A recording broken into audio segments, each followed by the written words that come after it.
Hi everybody, this is Shannon from No Shelf Control again. I am back this week with the April 11 releases that I am excited about. Last week we did the March 28th and April 4th releases and ended up with about 22. So I split those into two videos. This week we just have about 11, so I'm going to do a single video. But there are some books that I am really excited about that came out on April 11th. So I want to share those with you. And I think we should get started. The first one is called The Cuban Heiress. And if you know anything about books from Cuba, you know who wrote this book. This is Chanel Clayton. She has written several books about Cuba, including Next Year in Havana, which I read and really enjoyed. So I'm excited about this one. Next Year in Havana was a Reese's Book Club pick. And this book, The Cuban Heiress, is blurbed by Natasha Lester. And it says, "The perfect historical novel. Do not miss this book." And I love the cover here with the woman so glamorous in her red shoes on the, ship looking out over the ocean. So I can't wait to see what this one is about. This one is an April 11th title, as I said, published by Berkeley, and it's 336 pages. Here's what the synopsis says. In 1934, a luxury cruise becomes a fight for survival as two women's pasts collide on a round-trip voyage from New York to Havana, in New York Times bestselling author Chanel Clayton's page-turning new novel, inspired by the true story of the SS Morro Castle. New York heiress Catherine Dohan seemingly has it all. There's only one problem. It's a lie. As soon as the Morro Castle leaves port, Catherine's past returns with a vengeance and threatens her life. Joining forces with a charismatic jewel thief, Catherine must discover who wants her dead and why. Elena Palacio is a dead woman, or so everyone thinks. After a devastating betrayal left her penniless and on the run, Elena's journey on the Morro Castle is her last hope. Steeped in secrecy and a burning desire for revenge, her return to Havana is a chance to right the wrong that has been done to her, and her prey is on the ship. As danger swirls aboard the Morro Castle and their fates intertwine, Elena and Catherine must risk everything to see justice served once and for all. So what I really loved about this synopsis is I can't tell if the two are going after each other or going after a third party together. So there's definitely a lie and some secrets and somebody pretending to be dead. So that's exciting. And I just love what Chanel Clayton writes and loved learning about Cuba. When I read Last Year in Havana, I learned so much. And that's one of the things that I really enjoy about books that are set in historical settings in a particular place and time is the opportunity to learn about that place and time. So excited about this one too, The Cuban Heiress by Chanel Clayton. The second book on my list is To Swoon and To Spar by Martha Waters. And the blurb says, instantly endearing, hilariously witty, and an absolute joy. And that blurb is from India Holton, best-selling author of The Wisteria Society of Lady Scoundrels. So this is To Swoon and To Spar. And apparently Martha Waters also wrote To Marry and To Meddle. So this is April 11th, 2023, of course. It's Atria Books, and it's 336 pages. The Regency Vows series returns with this story about a Viscount and his irascible new wife who hopes to chase her husband from their shared home so that she can finally get some peace and quiet, only to find that his company is not as onerous as she thought. Viscount Penvale has been working for years to buy back his ancestral home, Trethwick Abbey, from his estranged uncle. And so he's thrilled when his uncle announces that he's ready to sell, but with one major caveat. Penvale must marry his uncle's ward, Jane Spencer. When the two meet in London, neither is terribly impressed. Penvale finds Jane headstrong and sharp-tongued. Jane finds him cold and aloof. Nevertheless, they agree to a marriage in name only and return to the estate. There, Jane enlists her housekeeper for a scheme to stage a haunting so that Penvale will return to London, leaving her to do as she pleases at Trethwick Abbey. But Penvale is not as easily scared as his uncle, and as their time together increases, Jane realizes that she might not mind her husband's company all that much. So that is To Swoon and To Spar. So a bit of a romantic novel. a little bit Regency era, but I think it's going to be funny. And it is a sequel to Marry and to Meddle, so I may have to pick that one up as well and read that first, because you know how I am about reading books in order. So, but I am excited about To Swoon and To Spar. The next one on my list, number 3, released April 11th, is The Nanny by Lana Ferguson. And it says, when the one that got away is closer than you think. That is published April 11th by Berkeley Books, and it's 432 pages. It says, a woman discovers the father of the child she is nannying may be her biggest, only, fan in this steamy contemporary romance by Lana Ferguson. After losing her job and being on the brink of eviction, Cassie Evans finds herself with 2 choices. Get a new job, and fast, or fire up her long untouched OnlyFans account. But there are no jobs to be found, and as for OnlyFans, well, there are reasons she can't go back. Just when all hope seems lost, an ad for a live-in nanny position seems the solution to all her problems. It's almost too perfect, until she meets her would-be employer. Aidan Reed, executive chef and DILF extraordinaire, is far from the stuffy single dad Cassie was imagining. She's shocked when he tells her she's the most qualified applicant he's met in weeks, practically begging her to take the job. With hands that make her hindbrain howl and eyes that scream sex, the idea of living under the same roof as Aidan feels dangerous. But with no other option, she decides to stay with him and his adorably tenacious daughter, Sophie. Cassie soon discovers that Aidan is not a stranger at all, but instead someone who is very familiar with her, or at least her body. She finds herself at a loss for what to do, given that he doesn't remember her. As their relationship heats to temperatures hotter than any kitchen Aidan has ever worked in, Cassie struggles with telling Aidan the truth, and the more terrifying possibility, losing the best chance at happiness she's ever had. So that's interesting. OnlyFans is, if you don't know what OnlyFans is, it's a app where you can do just about anything and people will pay you for it. They will pay for anything from toenail clippings to, just bizarre stuff. And people use it to make money. So apparently this young woman had an OnlyFans account and somehow had an encounter with this gentleman who has now hired her. And she's got to find a way to let him know that she is the person that he previously interacted with while she is caring for his young daughter, Sophie. So I thought this would be funny and interesting. It reminds me a little bit of Such a Fun Age. I don't know if you've read that, but the nanny part and the relationship with the young daughter reminds me a little bit of that book. So let's keep going. The 4th one on my list for April 11th is Yours Truly by Abby Jimenez. She is the New York Times bestselling author of Part of Your World, and the book is blurbed. It says, Abby Jimenez's words sprinkle humor and warmth all over my life. And that is by Ali Hazelwood, New York Times bestselling author of The Love Hypothesis. I really liked The Love Hypothesis. I don't read a ton of romance. This is romance, and that was a really, really good one. So I have high hopes for Yours Truly. Yours Truly, April 11th, 2023 by Forever, and it's 416 pages. It says, a novel of terrible first impressions, hilarious second chances, and the joy in finding your perfect match. Dr. Brianna Ortiz's life is seriously flatlining. Her divorce is just about finalized. Her brother's running out of time to find a kidney donor. And that promotion she wants? Oh, that's probably going to the new man doctor who's already registering 80 friggin' 7 on Brianna's pain in my ass scale.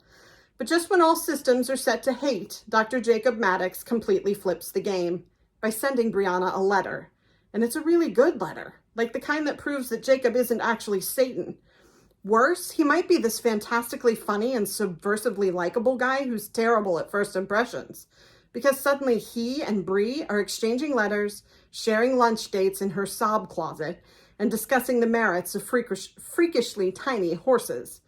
But when Jacob decides to give Brianna the best gift imaginable, a kidney for her brother, she wonders just how she can resist this quietly sexy new doctor, especially when he calls in a favor she can't refuse. Ooh, so You know, the guy that she wasn't expecting turns out to be a nice guy. Is that a trope? Is that some trope I'm supposed to know for romance novels? Because I don't know that one. And then offers to give her brother a kidney, but wants something in return. So I'll be interested to see about that one. That's Yours Truly by Abby Jimenez. The next one is a set of stories, and it's called Absolutely Normal, and it's edited by Nora Shalloway Carpenter and Rocky Callan. And these are short stories that smash mental health stereotypes. And some of the authors that have submitted to this particular book are Mercedes Acosta, Patrick Downs, Anna Drury, Sonia Patel, Ebony Stewart, Isabel Quintero, Marcella Pixley, Nikki Grimes, Nora Shalloway Carpenter, the editor, Karen Bow, James Bird, and Rocky Callan, the other editor. So I'm always interested in the topic of mental health. And so short stories, Absolutely Normal, short stories that smash mental health stereotypes is definitely appealing to me. It is being published by Candlewick Press, and it's 336 pages. I can't talk today. All right, here's what we've got. Channeling their own experiences, 16 exceptional authors subvert mental health stereotypes in a powerful and uplifting collection of fiction. A teen activist wrestles with protest-related anxiety and PTSD. A socially anxious vampire learns he has to save his town by working with people. As part of her teshuvah, a girl writes letters to the ex-boyfriend she still loves, revealing that her struggle with angry outbursts is related to PMDD. A boy sheds uncontrollable tears, but finds that in doing so, he's helping to enable another's healing. In this inspiring, unflinching, and hope-filled mixed genre collection, 16 diverse and notable authors draw on their own lived experiences with mental health conditions to create stunning works of fiction that will uplift and empower you, break your heart, and stitch it back together stronger than before. Through powerful prose, verse, and graphics, the characters in this anthology defy stereotypes as they remind readers that living with a mental health condition doesn't mean that you're defined by it. Each story is followed by a note from its author to the reader, and comprehensive back matter includes bios for the contributors, as well as a collection of relevant resources. So I love that the authors actually come back and talk a little bit after their story. I'll be interested to see what the connection is between what they wrote and what their own, story is. So I'm really excited about this one. You know, I love mental health type stories, and this is just all about mental health from the perspective of an author who has dealt with it. So that is Absolutely Normal, stories that smash mental health stereotypes. The next one, number 6, is The Making of Yolanda la Bruja by Lorraine Avila. And it's got a really strong, powerful woman on it with big hoopy earrings and great hair. I'm curious what this thing is on the side of her head. I'm not sure what that is. If it's a hearing aid, it might be a hearing aid. We will find out. So here we go. The Making of Yolanda la Bruja. This is being published by Levine Querido, and it's 352 pages. Elizabeth Acevedo has said that reading Lorraine Avila feels like an uppercut to the senses. We couldn't agree more. We have never encountered an author with prose of this sensitivity and fire. Yolanda Alvarez is having a good year. She's starting to feel at home. Julia de Burgos High, her school in the Bronx. She has her best friend Victory and maybe something with Jose, a senior boy she's getting to know. She's confident her initiation into her family's Bruja tradition will happen soon. But then a white boy, the son of a politician, appears at Julia de Burgos High, and his vibes are off. And Yolanda's initiation begins with a series of troubling visions of the violence this boy threatens. How can Yolanda protect her community in a world that doesn't listen? Only with the wisdom and love of her family, friends, and community, and the Brujas Diosas, her ancestors and guides. The Making of Yolanda la Bruja is the book this country, struggling with the plague of gun violence, so desperately needs, but which few could write. Here, Lorraine Avila brings a story born from the intersection of race, justice, education, and spirituality that will capture readers everywhere. So I love Elizabeth Acevedo, and the fact that she supports this book makes me excited. I also love the idea that this is about the Bruja tradition. It's something that I know very little about in sort of Latinx culture. And also that it's about gun violence. It's something we need to talk about as a society. We need, I know we're talking about it, we're, fighting about it, but it's something that I think the more and more people address it, the better off we'll be. So I'm excited about this book. Number 7 on my list is This Isn't Going to End Well by Daniel Wallace. All of these, of course, are coming out April 11th. It says, a love story and a ghost story at once straddles the line between present and past, truth and beauty. And that blurb is by Tayari Jones, author of An American Marriage. Love Tayari Jones. Loved her first book, which was Something Sparrow. Something Sparrow?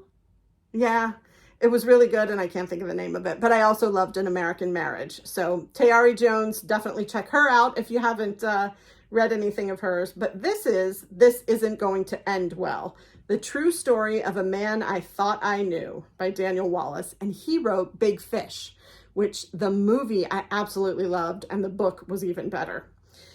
So Daniel Wallace, Algonquin Books, 272 pages, of course, coming out April 11th. Here's This Isn't Going to End Well. In this powerful memoir, the best-selling author of Big Fish tries to come to terms with the life and death of his multi-talented longtime friend and brother-in-law, who has been his biggest hero and inspiration in a poignant, lyrical, and moving memoir. If we're lucky, we all encounter at least one person whose life elevates and inspires our own. For acclaimed novelist Daniel Wallace, he had one hero and inspiration for so much of what followed. His longtime friend and brother-in-law, William Neely. Seemingly perfect, impossibly cool, William was James Dean, Clint Eastwood, and MacGyver all rolled into one. An acclaimed outdoorsman, a famous cartoonist, an accomplished author, a master of all he undertook. William was the ideal that Daniel sought to emulate. But when William took his own life at age 48, Daniel was left first grieving and then furious with the man who broke his and his sister's hearts. That anger led him to commit a grievous act of his own, a betrayal that took him down a dark path into the tortured recesses of William's past. Eventually, a new picture of William emerged, of a man with too many secrets and too much shame to bear. This Isn't Going to End Well is Daniel Wallace's first foray into nonfiction, part love story, part true crime, part a desperate search for the self and how little we really can know each other. This Isn't Going to End Well tells an intimate and moving story of what happens when we realize our heroes are human. I can't wait to read this. So that whole idea of putting somebody on a pedestal and then finding out that they're not who you thought they were, and that his idol took his own life, it's got to be an incredibly moving book. And knowing that he wrote Big Fish, I'm sure it's written well and is going to be compelling. So cannot wait to check that one out. That is This Isn't Going to End Well by Daniel Wallace.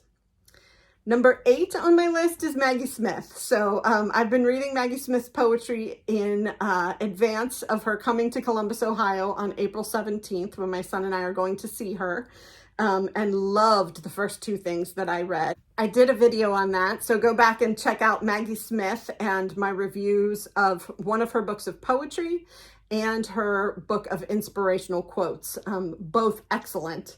But this is coming out on April 11th, and it's called You Could Make This Place Beautiful, a memoir by Maggie Smith. It is being published by Atria One Signal Publishers, and it's 320 pages. Here's what the synopsis says. Keep Moving offers a lush and heartrending memoir exploring coming of age in your middle age. Life, like a poem, is a series of choices. In her memoir, You Could Make This Place Beautiful, poet Maggie Smith explores the disintegration of her marriage and her renewed commitment to herself in lyrical vignettes that shine hard and clear as jewels. The book begins with one woman's personal, particular heartbreak, but its circles widen into a reckoning with contemporary womanhood, traditional gender roles, and the power dynamics that persist even in many progressive homes. With the spirit of self-inquiry and empathy she's known for, Smith interweaves snapshots of a life with meditations on secrets, anger, forgiveness, and narrative itself. The power of these pieces is cumulative. Page after page, they build into a larger interrogation of family, work, and patriarchy. You could make this place beautiful, like the work of Deborah Levy, Rachel Cusk, and Gina Frangelo, is an unflinching look at what it means to live and write our own lives. It is a story about a mother's fierce and constant love for her children, and a woman's love and regard for herself. Above all, this memoir is an argument for possibility. With a poet's attention to language and an innovative approach to the genre, Smith reveals how, in the aftermath of loss,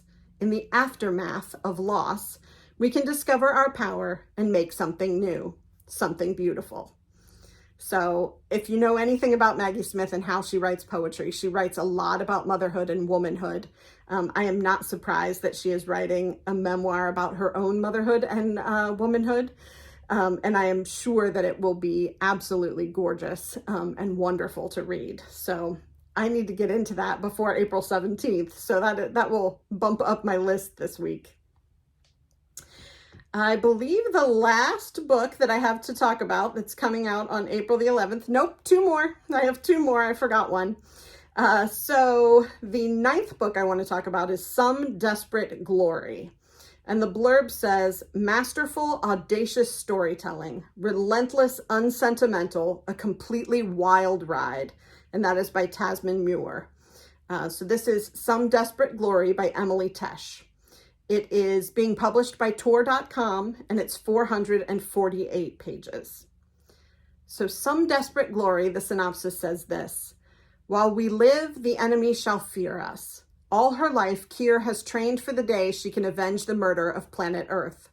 Raised in the bowels of Gaia Station, alongside the last scraps of humanity, she readies herself to face the wisdom, the all-powerful, reality-shaping weapon that gave the Mahoda their victory over humanity. They are what's left. They are what must survive. Keir is one of the best warriors of her generation, the sword of a dead planet. But when command assigns her brother to certain death and relegates her to the nursery to bear sons until she dies trying, she knows she must take humanity's revenge into her own hands. Alongside her brother's brilliant but seditious friend and a lonely captive alien, she escapes from everything she's ever known into a universe far more complicated than she was taught and far more wondrous than she could have imagined. A thrillingly told queer space opera about the wreckage of war, the family you find, and who you must become when every choice is stripped from you. Some Desperate Glory is award-winning author Emily Tesh's highly anticipated debut novel. So I love that this is a debut. I love that it's a space opera, although I don't know what actually qualifies something to be a space opera rather than just a book about space. I am excited to read this one with my son. He's gonna love this, and it's something that really appeals to me. So I think, adult women in particular may really love this book, but I think it's also something that I could enjoy reading with my 15-year-old. So that's why that is on my list this week. And the last one I have is a strange one. It's Alexandra Petri's U.S. History. And of course, it is by Alexandra Petri. It says on the front that it is not endorsed by the College Board, and it includes important made-up American documents. So this reminds me a little bit of Jon Stewart's book, where he did the whole U.S. history thing that was fake. It reminds me a little bit of that, but it looks like it's going to be super funny and really entertaining. So this one is also April 11th, W.W. Norton and Company, and it's 352 pages.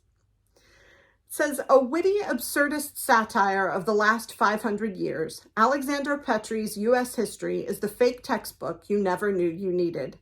As a columnist for the Washington Post, Alexandra Petri has watched in real time as those who didn't learn from history have been forced to repeat it, and repeat it, and repeat it. If we repeat history one more time, we're going to fail. Maybe it's time for a new textbook. Alexandra Petri's U.S. History contains a lost, invented history of America, a history for people disappointed that the only president whose weird sex letters we have is Warren G. Harding. Petri's historical fan fiction draws on real events and completely absurd fabrications to create a laugh-out-loud, irreverent takedown of our nation's complicated past. On Petri's deranged timeline, John and Abigail Adams try sexting, the March sisters from Little Women are 60 feet tall, and Susan Sontag goes to summer camp. Nearly 80 short, hilarious pieces span centuries of American history and culture. Ayn Rand rewrites The Little Engine That Could. Nikola Tesla's friends stage an intervention when he falls in love with a pigeon. The characters from Sesame Street invade Normandy. And Mark Twain, who famously said reports of his death had been greatly exaggerated, offers a detailed account of his undeath, in which he becomes a zombie. This side-splitting work of historical humor shows why Alexandra Petri has been hailed as a genius, a national treasure, and one of the funniest writers alive. So I think this is just going to be fun. I loved Jon Stewart's book, and I think I'm going to like this one just as much. I think it'll be a quick read with easy little sort of vignettes, and I love having something like that to dip in and out of as I read, heavier, more serious things. So I hope you'll check that one out. Those are 10 books that are being released on April 11th that I am excited about. I hope that I've gotten you excited about at least one on the list. I'm sure there are more. And then I will be back later this week with book reviews, a few surprises, and talking all things books as I usually do. So I hope you will come back. I hope you enjoyed this video and will click like and subscribe. And I hope to see you later in the week as we get more bookish. I will talk to you soon. Thanks. Bye.